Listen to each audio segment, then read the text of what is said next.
Crazy story time about how my mom kidnapped my sister. So my mom and dad split whenever I was really young. And at this time, they were always in and out of court battling for custody over my sister and I. Well, the one day my dad drives my mom downtown to the courthouse because she didn't have a ride. And before she gets out of the car, she's like, "Can I give the girls a hug?" And my dad was like, "Yeah, go ahead." Little background information. I was more of a daddy's girl. My sister was more of a mommy's girl, which is probably the reason why she took her. I was sitting by the window, my sister was sitting in the middle seat. So she gives me a hug. Next thing I know, my sister's seatbelt was unbuckled and my mom was running across the street with her in the middle of downtown. Didn't even look for cars. So my dad got out of the car, ran over, grabbed her, picked both of them up and walked over to the sidewalk, and my mom was screaming bloody murder. So this guy called the cops and my dad was trying to show them custody papers because he had full custody. But the cop knew my mom, so he let her take my sister. We got her back, but I didn't see this bitch for like 4 months. Toxic best friend story time. So I had an off and on friendship with this one girl. In my freshman year, we became friends again. And she had this boyfriend named Nicholas. And they literally fought 24/7. And every time she would fight, she would be like, "Can you please fix this for me?" So she would have me add him on Snapchat, fix it, and then block him. And guys, this literally was happening like 5 times a week. And then after she asked me to do that the first few times, I realized she started going through my phone. And when I say my phone, I mean my whole motherfucking phone. A bitch was going through my Snapchats, DMs, text messages, and I didn't know how to confront her because that's just weird. So the one day I was getting ready at her house because we were about to go out, and she was like, "I'm grounded, can I use your phone real quick?" And I was like, "Yeah, just let me Snapchat this last person back." And she goes, "No," and rips the phone out of my hand. And she starts going through my Snapchat right in front of me. And I had a streak with this kid named Nick. She goes up to me and says, "What the fuck is this?" Like for part 2. Story time about how my sister and I almost got beat up by a 40-year-old man. So there was this one girl who would bully my sister and I on the bus in elementary school. Well, one day we told the principal and the principal called her dad. And she made up this whole story about the only reason why she did it to us was because we were bullying her. So the next day, after we told the principal, her dad was at the bus stop.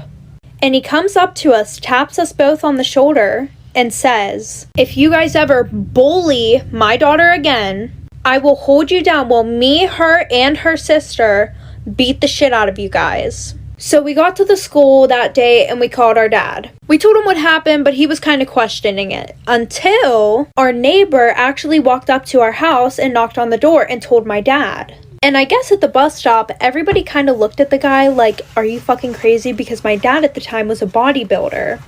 And he was like, "What the fuck is he gonna do?" Like for part 2. Part 2, because I don't want y'all to get mad at me again. And by the way, for everybody asking for that part 2, it is already posted. Okay, let's get into it. So I'm not saying that because my dad's a bodybuilder that like he could kick his ass. It's just like you don't mess with, you know, a dad's kid, like girls, especially when we were as girls. So he called the school. We ended up going to court, and my dad like at court was literally like, "If you ever lay a hand on my daughters again or like threaten my daughters like that, I will literally kill you." The judge yelled at my dad for that.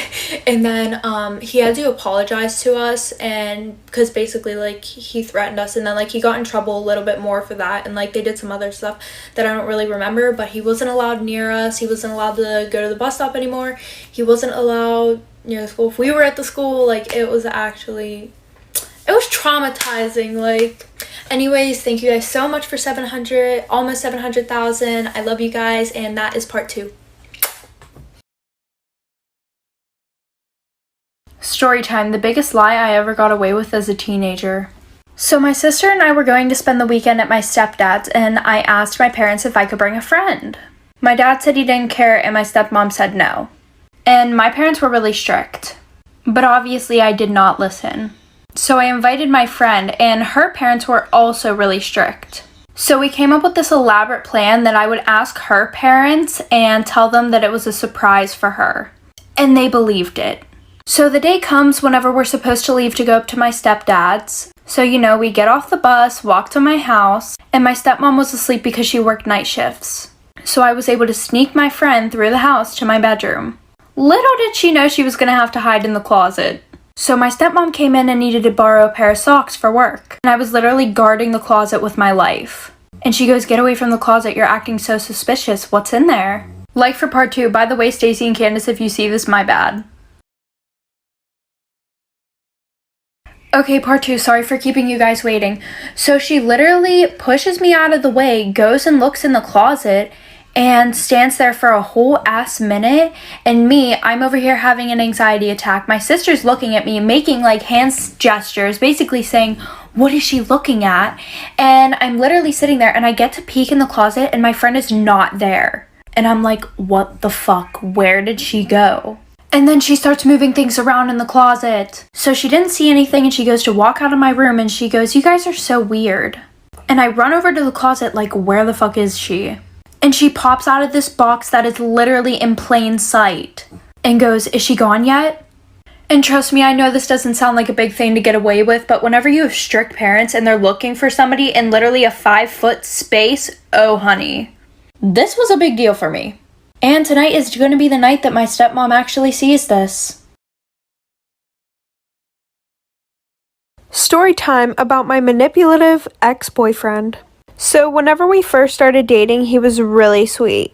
We would hang out all the time, and we had such good chemistry. And you know, we were Snapchatting because I lived like a few hours away from him.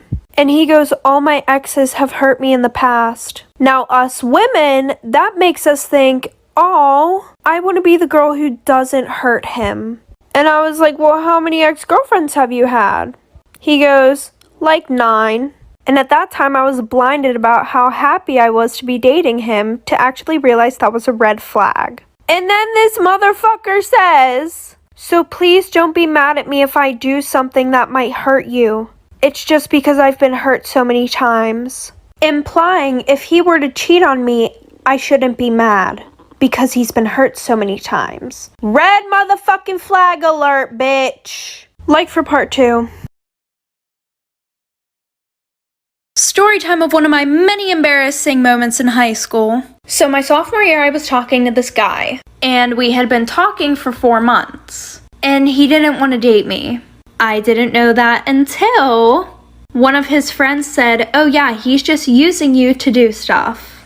And I'm surprised he let it drag on for 4 months because I didn't do anything with him. But now looking back at it, he would always ask me to come over when his parents weren't home. So anyways, I really liked him, he broke my heart, and yeah. So the next day I had school, and I had a class with him. And all of his friends were in that class too. And I planned on ignoring everybody and just keeping my headphones in. Well, one of his friends asked me if I was okay. Bad idea. The waterworks started and I started sobbing in class in front of everybody. I felt so bad for him. He just asked if I was okay. And guys, everybody was staring at me. It was so bad I had to be removed from class.